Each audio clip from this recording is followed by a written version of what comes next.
Hello, ആരാ? താനാരാ? ഞാനാരാന്ന്? അല്ല, താനാരാ? ഇത് എന്റെ ക്യാബിനാ. എന്നാലേ ഇത് കുറച്ചു ദിവസം മുന്നേ എൻ്റെ ക്യാബിനായിരുന്നു. എക്സ്ക്യൂസ് മീ, അത് കുറച്ചാൾ മുൻപല്ലേ? ഇതിപ്പോ എന്റെ ക്യാബിനാണ്. എൻ്റെ പേരെന്താ? അമയ കൃഷ്ണൻ. കൃഷ്ണൻ. ഈ കൃഷ്ണൻ അച്ഛനാ?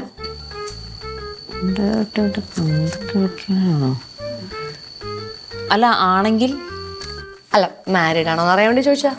അല്ല, എക്സ്ക്യൂസ് മീ, ഇതൊക്കെ നിന്നെ താൻ എന്നോട് ചോദിക്കണേ. താനാരെന്ന് എനിക്ക് മനസ്സിലായില്ല. ഞാൻ ക്രിസ്റ്റീന.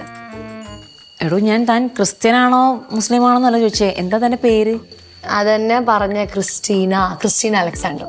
ഓ, താനാണോ ക്രിസ്റ്റീന? ഞാനിവിടെ വന്ന ദിവസം മുതൽ അമൽ സാർ തന്നെ പറ്റി ഒരുപാട് പറഞ്ഞിട്ടുണ്ട്. പ്രോജക്റ്റിൽ താൻ ഭയങ്കര സക്സസ് ആയിരുന്നു, ഭയങ്കര എഫിഷ്യൻ്റ് ആണെന്നൊക്കെ.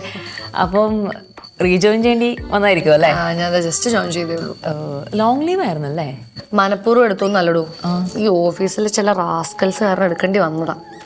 ഈ റാസ്കൽസ് എന്ന് പറയുമ്പോൾ മറ്റേ ആ ജെസ്സിയെ കൊല ടീം, അവളാണ് മെയിൻ. ആ എനിക്കിട്ട് നല്ല മുട്ടം പണിയും തന്ന് ഞാൻ ആഗ്രഹിച്ചൊക്കെ തട്ടിയെടുക്കുകയും ചെയ്ത് ശരിയാക്കി തരാം. അവളെയും അവളുടെ സോക്കോളുടെ ഭർത്താവിനെയും എല്ലാവർക്കും കാണിച്ചു തരാം. ഈ മറ്റേ ജെസ്സി ടോം അവരാണ് ഇപ്പൊ ഉദ്ദേശിച്ചത്. അവര് തന്നെ താരങ്ങള്. രണ്ട് നാശങ്ങൾ എങ്ങനെയെങ്കിലും ഇവിടെ നിന്ന് ചവിട്ടി പുറത്താക്കണം.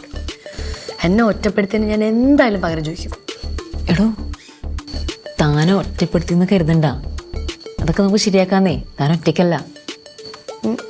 താൻ ഉദ്ദേശിച്ചേ?